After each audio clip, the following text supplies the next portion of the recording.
দেখতেই লাল গোলাপটা। এই মনি, আমাদের বাংলা আপা তো বাগানের দিকেই আসছে। আমিও তোমাদের কাছে চলে এলাম। কি সুন্দর ফুল ফুটেছে, তাই না?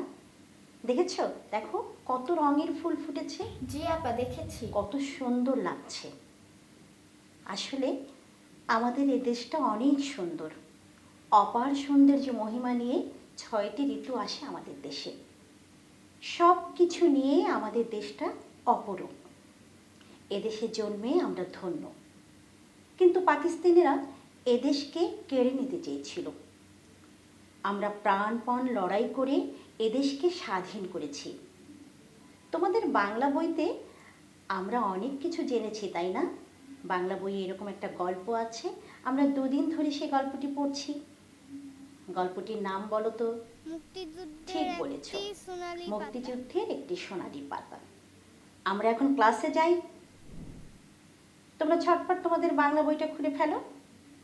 দেখো 62 পাতায় তোমাদের সেই গল্পটি রয়েছে। আমরা আজকের গল্পের নির্ধারিত অংশটুকু পড়ছি, তোমরা মনোযোগ দিয়ে শুনবে।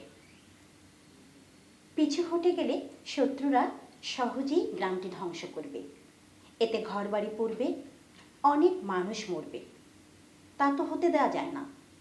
জীবন দিয়ে হলেও শত্রুদের ঠেকাতে হবে।